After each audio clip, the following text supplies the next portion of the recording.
Olá, pessoal. Estamos de volta, né? Vamos começar mais um tópico? Vamos lá. Vamos falar agora dos poderes da administração. Muito bem. Olha aqui, gente. Presta atenção no seguinte. Os editais de concurso, em geral, né, colocam o seguinte, no edital vem lá. Poderes da administração, 2 pontos. Poder vinculado, poder discricionário, poder hierárquico, poder disciplinar, poder regulamentar, poder de polícia. Ponto. Ou seja, dá a entender que a administração tem 6 poderes. Poder da administração, 2 pontos. Poder tal, poder tal, poder tal, poder tal, poder tal, poder tal. 6. Mas isso não é verdade. A administração não possui 6 poderes. A administração possui 4 poderes. Olha para cá. Os poderes são esses 4 aqui. A administração possui 4 poderes. Poder regulamentar, poder disciplinar, poder hierárquico e poder de polícia, que eu vou explicar. Poder regulamentar é o poder que a administração tem de fazer isso. Poder disciplinar é o poder que a administração tem de fazer aquilo. Poder hierárquico é o poder que a administração tem de fazer isso. Poder de polícia é que tem de fazer isso. Então é o poder de fazer isso, isso, isso e isso. E cada um desses 4 poderes será sempre ou vinculado ou discricionário. Então ele vai dizer, Gustavo, o poder regulamentar, ele é vinculado ou é discricionário? O poder de polícia, ele é vinculado ou é discricionário? O poder disciplinar, ele é vinculado ou é discricionário? Cada um deles será ou vinculado ou discricionário. Então, como apareceu uma vez numa prova da Carlos Chagas, estava a seguinte afirmativa, certo ou errado? Estava dito assim, o poder vinculado e o poder discricionário não são poderes autônomos da administração, mas sim apenas meras qualidades de um dos demais poderes da administração. Certo? Exatamente certo, exatamente isso. Vinculado e discricionário são características de um dos 4 poderes da administração. Tranquilo? Beleza. Aí sim, vamos entender primeiro o seguinte. O que significa dizer que o poder da administração é vinculado ou é discricionário? A gente diz que o poder da administração é vinculado quando o poder que o agente tem é extremamente limitado, extremamente vinculado, extremamente amarrado àquilo que está previsto em lei. Então, pelo poder vinculado, o agente só pode fazer aquilo que está previsto em lei exatamente da maneira que está ali determinado. Ora, então isso significa, questão que vem caindo em prova toda hora para essa questão. O poder vinculado é aquele pelo qual o agente público vai fazer aquilo que está previsto em lei. Pelo poder discricionário, o agente pode fazer aquilo que não tem previsão em lei. Certo? Errado. Claro que está errado. Por quê? Porque o agente público, antes de mais nada, só pode fazer o que está na lei. Princípio da legalidade. O agente não pode fazer o que não tem previsão em lei. Então a diferença é o seguinte, o agente só pode fazer o que está na lei. Mas quando o poder é vinculado, a lei diz exatamente o que ele vai fazer em cada situação. Não deixa nenhuma margem de liberdade para o agente tomar nenhum tipo de decisão. Pensar, eu acho melhor... Não acho melhor nada. Agora, quando o poder dele é discricionário, aí sim, a lei permite que ele tome decisões. Mas a lei diz que ele pode fazer. Seria mais ou menos o seguinte, quando a lei fala assim, o agente público, diante da situação tal, deve agir da maneira A. Diante da situação tal, ele deve agir da maneira B. E diante da situação tal, ele deve agir da maneira C. Então a gente vai chegar, qual é a situação? É a B? É essa aqui? Então B. Qual é a situação? É essa? Então eu vou agir da maneira A, que a lei mandou. Agora, quando o poder é discricionário, a lei fala o seguinte, O agente público, diante da situação tal, o agente público poderá agir da maneira A, B ou C. Então, naquela situação, o agente pode agir da maneira J? Não, da maneira J não, porque não tem previsão em lei. Da maneira D de dado? Também não. Ele pode agir da maneira A? Sim. Da maneira B? Sim. Da maneira C? Sim. Mas a lei fala qual delas ele deve... Não, não fala. Deixa a critério dele, deixa a cargo do agente tomar decisões. Ah, tem uma situação, eu acho melhor agir da maneira A. Está nessa situação, opa, eu acho melhor agir da maneira C. Então, aqui ele pode tomar decisões. Exemplos de poder vinculado é o poder que cabe ao fiscal de rendas.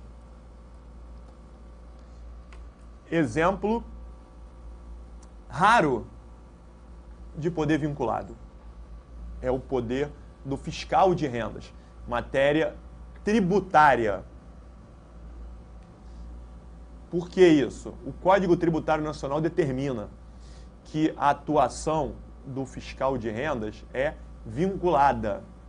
Ou seja, imagina o seguinte, eu sou fiscal de rendas, eu vou fiscalizar um contribuinte e descubro que o contribuinte não pagou imposto porque ele emitiu nota fiscal falsa, falsificada. Eu vejo na legislação, está lá. Não pagar imposto em virtude da emissão de notas fiscais inidôneas.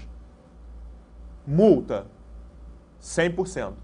Então ele deixou de pagar 100 mil, agora vai pagar 100 mil, mais 100 mil de multa, auto de infração no valor de 200 mil reais. Boa tarde, passe bem. Vou em outro contribuinte, ele também não pagou imposto. Mas ele não pagou imposto porque ele estava sem dinheiro. Mas ele emitiu nota, ele escriturou, a contabilidade dele está toda em dia. Tá legal, eu procuro na legislação, vai estar dizendo lá.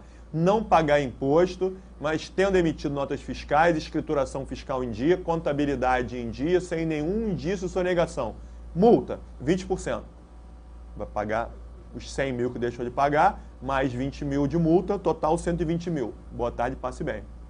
Agora eu te pergunto, por que que eu aplico uma multa de 20% a esse, 30% nesse, 40% nesse, 80% nesse e 100% nesse? Eu é que acho melhor 20, 30, 50, 80 ou 100? Não, não acho melhor nada. Eu aplico a multa que a lei determina. Meu poder é vinculado. E tem que ser assim. A lei determina isso.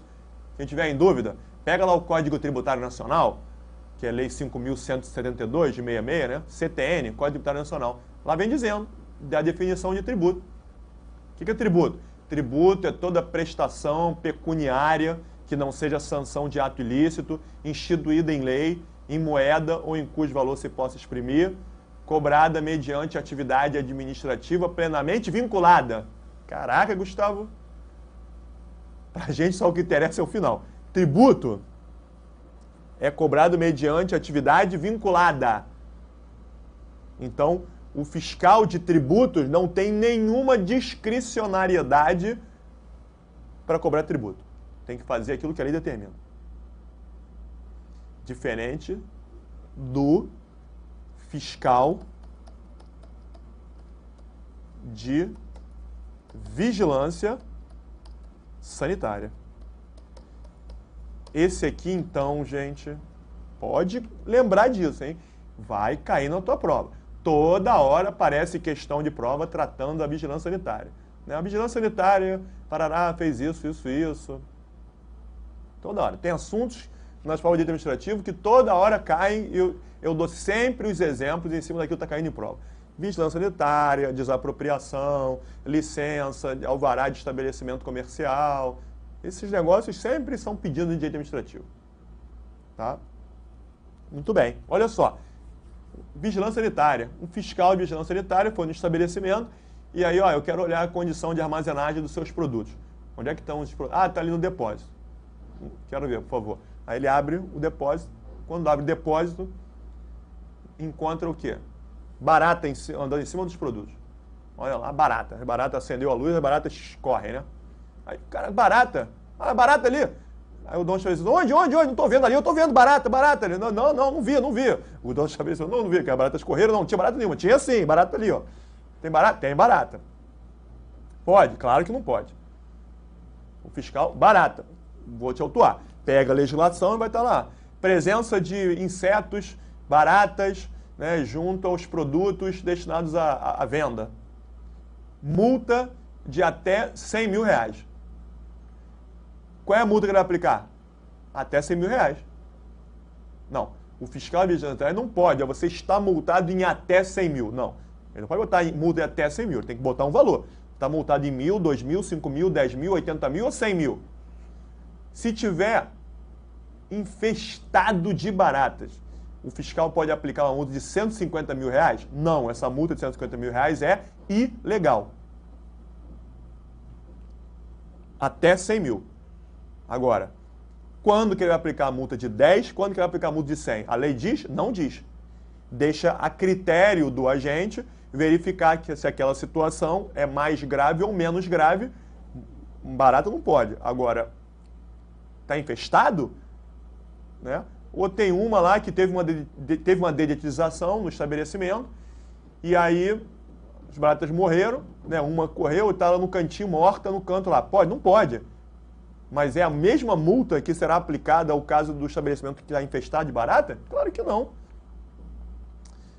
Situação mais grave, multa maior. Situação menos grave, multa menor. Então, a lei não fala exatamente qual é a multa que ele deve aplicar. Então, o poder dele é discricionário.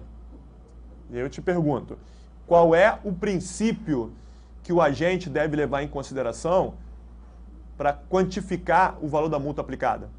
Princípio da razoabilidade e proporcionalidade. É razoável você aplicar a multa máxima quando tem teve dedetização e teve uma barata morta ali? Não. É razoável você aplicar uma multa de 500 reais se o estabelecimento está infestado de barata? Claro que não. A multa tem que ser proporcional à gravidade da situação. Certo? Então, qual é o princípio que serve para limitar o poder discricionário? O poder discricionário é limitado, é balizado pelo princípio da razoabilidade e proporcionalidade.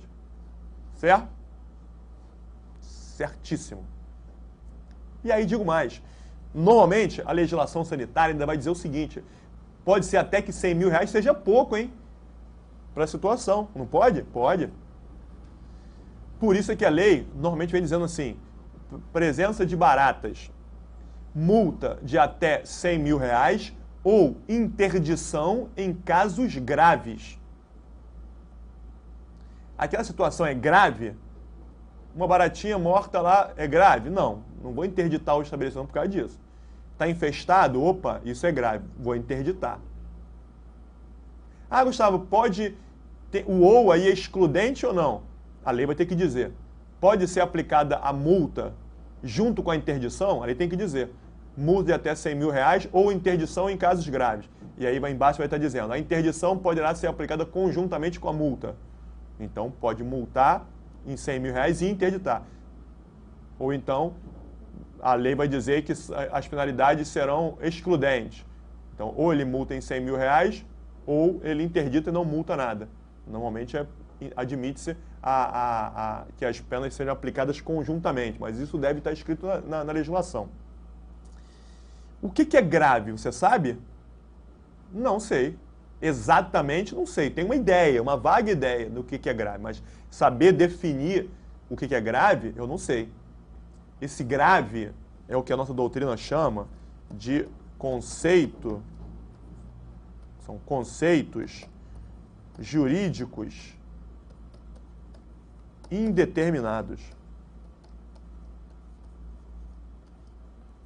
Então, anota aí, pode anotar. Toda vez que a legislação utiliza os chamados conceitos jurídicos indeterminados, abre parênteses, grave, vírgula, escandaloso, vírgula, irrisório, notório, pontinho, pontinho, fecha parênteses. estaremos diante de poder discricionário. Pode entender isso, que isso vai cair em prova. Coloca uma situação lá, não sei o que, se aparecer esses termos, se aparecer os conceitos indeterminados, é porque o poder é discricionário. Então, deixa eu perguntar uma coisa a vocês.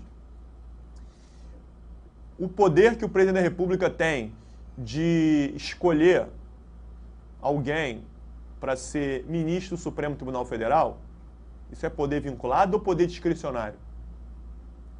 Vai ver na Constituição Federal o que é necessário para ser ministro do Supremo Tribunal Federal.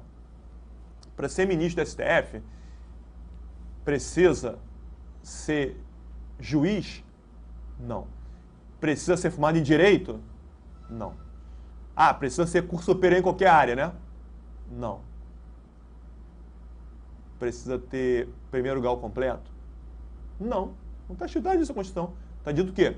Que precisa ter notório conhecimento jurídico. O que é notório conhecimento jurídico? Notório conhecimento jurídico quer dizer formação em direito? Não. O cara pode ter segundo grau, mas estudou por conta própria e sabe tudo de direito, embora não seja formado em direito. Ele pode ter conhecimento jurídico notório. Todo mundo vê. Né? Todo mundo, entre aspas, né? Que notório, eu não sei o que é notório. Notório é conceito de indeterminado. E tem que ter reputação ilibada. O que é ilibada? Você sabe? Não sei. Eu não sei. Você me explica? Gustavo, ilibado? Sabe? Não sei não.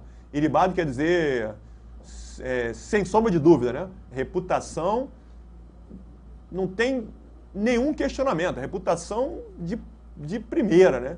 Ficha limpa, entre aspas, né? O que é reputação ilibada? Você sabe? Não sei. Uma pessoa, o cara foi nomeado ministro do Supremo Tribunal Federal. E ele responde a processos judiciais. Responder a 3 ações de improbidade administrativa e 2 por homicídio. Ele tem reputação ilibada? Não sei. O Supremo Tribunal Federal já disse várias vezes que quem está respondendo a processo, respondendo a ações judiciais ou administrativas, o responder não quer dizer que ele seja condenado, não quer dizer que ele seja culpado. Princípio da presunção da inocência. Presume-se até prova em contrário, presume-se que toda pessoa seja inocente. Então, o fato daquele cara estar respondendo a 3 processos por improbidade administrativa, a princípio não quer dizer que ele tenha cometido nenhum ato de improbidade administrativa. Então, a princípio a reputação dele é ilibada. Ele é nomeado. Gustavo, e depois que ele é nomeado, aí ele é condenado por improbidade administrativa. Em decisão judicial transitada em julgado. Aí está provado que a reputação dele não é mais ilibada, né? Então, ele tem que perder o cargo, né? O ministro do Supremo Tribunal Federal que é condenado por improbidade administrativa tem que perder o cargo? Tem que perder. Tem que deixar de ser ministro do STF. Porque agora está provado que ele não tem reputação ilibada. E a reputação ilibada não é condição para ele assumir o cargo de ministro do STF, não. Isso é condição para ele exercer o cargo. Em tese, é isso. Tranquilo? Então, é isso que significa dizer que o poder é vinculado ou o poder é discricionário. Aí, vamos explicar quais são os 4 poderes da administração. Primeiro, poder regulamentar. O que é o poder regulamentar? Ou poder normativo.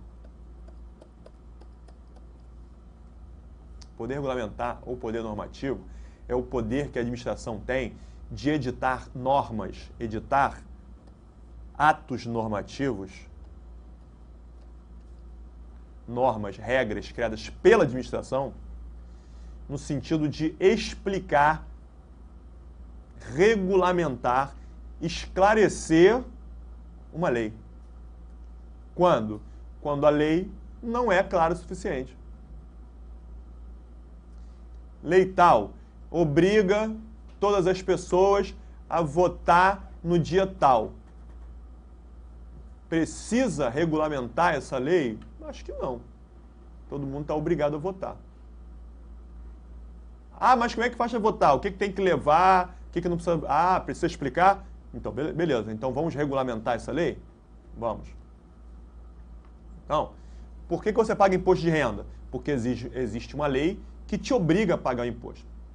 Se não tivesse lei criando esse imposto, você não era obrigado a pagar, porque ninguém será obrigado a fazer ou deixar de fazer alguma coisa se não é virtude de lei. Ninguém pode criar nenhuma obrigação por ato administrativo. Tem que ser por lei. Muito bem. Lei número 13.164. Lei do imposto de renda. Tá? É exemplo, gente. Não vai procurar na legislação esse número que eu falei, não, que eu estou inventando, hein? Não sei se é essa lei, não. Aliás, não é essa lei, não. Então, lei número tal, lei do imposto de renda. Artigo 1º, todo aquele que receber acima de R$2.000 por mês está obrigado a pagar imposto de renda na alíquota de 20%. Parágrafo 2º, esse imposto será deduzido na fonte, vai dizer um monte de coisa.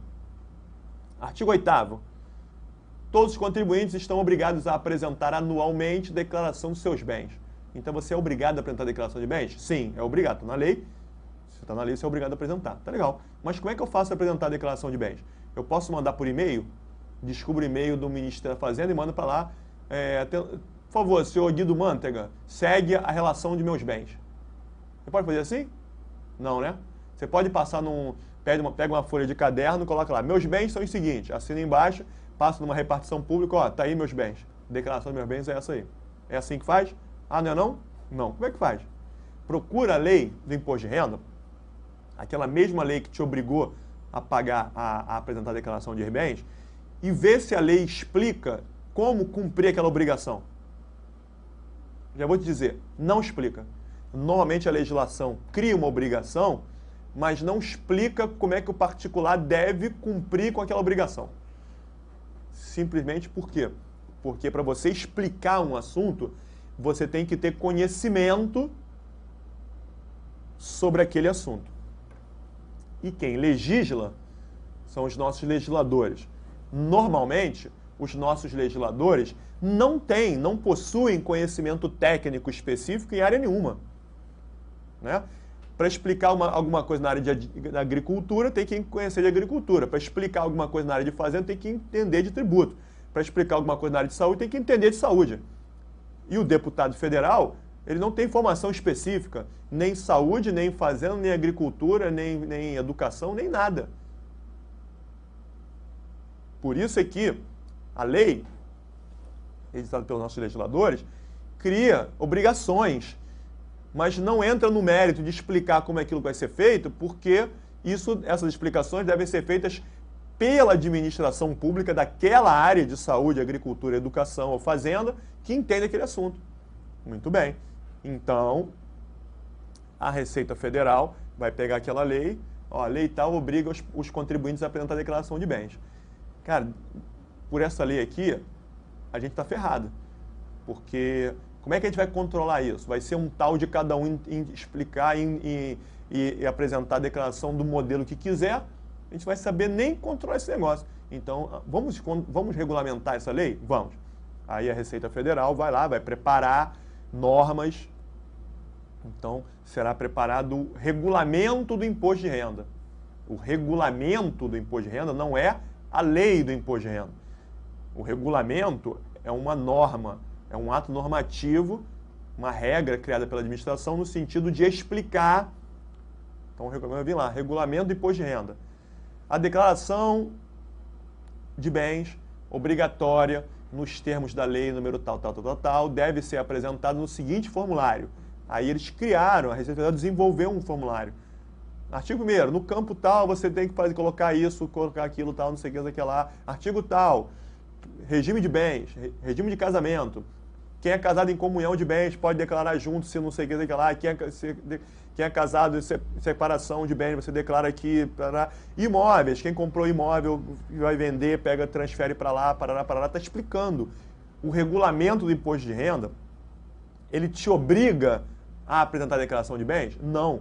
Ele explica, regulamenta, esclarece como se deve fazer para apresentar a declaração de bens.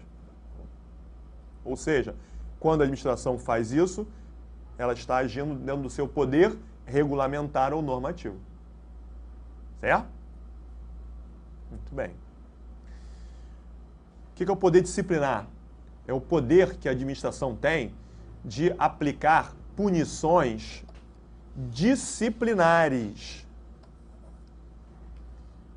Aplicar punições disciplinares a todas as pessoas que estejam obrigadas a obedecer às normas de disciplina da administração.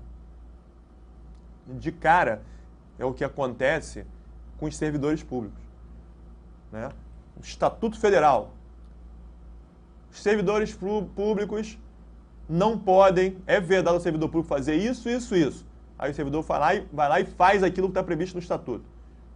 Aí o Estatuto vai dizer, caso o servidor faça aquilo que está previsto nos artigos tais, deverá ser submetido a processo administrativo disciplinar, o PAD, e se for comprovado que ele fez aquilo, será punido com uma das seguintes penas. Pena tal, pena tal, pena tal, pena tal. Se a administração, então, punir o servidor com qualquer dessas penas, a administração estará punindo o servidor baseado no seu poder disciplinar, que é o poder que a administração tem de aplicar punição disciplinar a quem está obrigado a obedecer a norma de disciplina da administração, que é o caso, por exemplo, dentre outros que eu vou falar, do servidor público. Aí eu te pergunto, o poder disciplinar, ele é vinculado ou é discricionário? Vai pensando. A gente vai ver lá na frente, no Estatuto Federal, tem as penas. Uma delas, pena de suspensão. O que é suspensão? O servidor foi suspenso por 30 dias. Isso significa dizer que o servidor vai ficar 30 dias em casa sem trabalhar. Agora, a suspensão é com remuneração ou sem remuneração? Hein? Claro que é sem remuneração, né, gente? Suspensão com remuneração é férias, né? Pode ficar 30 dias em casa sem trabalhar, recebendo? É recebendo. É férias. É prêmio. Então, claro, o servidor vai ficar em casa em determinado período, sem trabalhar e sem receber. Aí o Estatuto fala, suspensão por até 90 dias. Ninguém pode ser suspenso por 100 dias, é proibido. O servidor fez isso, portanto, está suspenso por 100 dias. Essa punição é ilegal. Não existe previsão para isso. Tá legal. O poder disciplinar é vinculado a discricionário? Discricionário. Por causa dessa palavrinha aqui, ó. Até 90. Se o Estatuto fizer aquilo que está no artigo tal, ele será punido com o quê? Com suspensão. A lei fala quando é que ele será suspenso por 1 dia, 2 dias, 3 dias, 10 dias, 20 dias, 80 dias, 90 dias? Não. Ninguém pode ser suspenso por mais de 90, mas a lei não fala quando que ele será suspenso por 90 nem por 80. Então, existe discricionariedade na aplicação da pena de suspensão. A administração deve verificar se aquilo que ele fez, João e Maria fizeram a mesma coisa. Só que João faz isso reiteradamente. A Joana nunca fez. João fez isso de propósito, com dolo. Joana fez isso sem querer, com culpa. João fez isso e isso causou um prejuízo imenso à administração. Joana fez isso, mas isso não causou prejuízo nenhum. Os dois serão suspensos por 50 dias? Não. E o João deve ser suspenso por um prazo longo e a Joana deve ser suspensa por um prazo pequeno. Razoabilidade e proporcionalidade. Por isso é que o poder disciplinar é discricionário. Aí você fala assim para mim, Gustavo, tá bom, mas e a pena de demissão? Demissão não tem demissão por mais tempo, menos tempo. Demissão é demissão e ponto final. Então a pena de demissão, como já apareceu em prova, a pena de demissão é vinculada à discricionária? Discricionário. Por quê? Tudo bem, demissão não tem prazo, mas o que gera demissão? Vê lá, no artigo 132,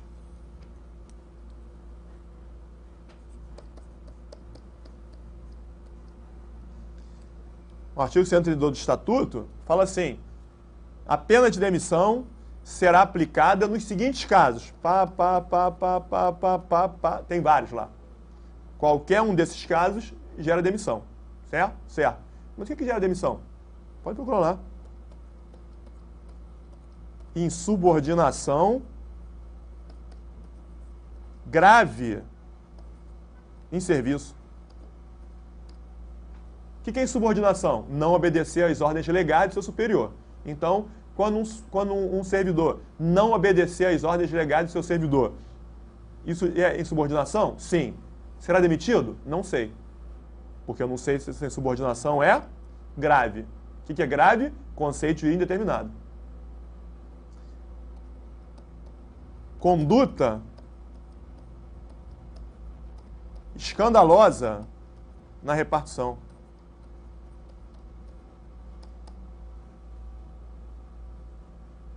Conduta escandalosa na repartição. O que é escandaloso? Não sei. Então, tem vários conceitos indeterminados. Por isso aqui, decisão do STJ. E já caiu uma questão na última prova, penúltima prova para auditor fiscal. Perguntou simplesmente isso. No caso do artigo 132 do Estatuto Federal, a pena de demissão é vinculada ou discricionária? Resposta: discricionária.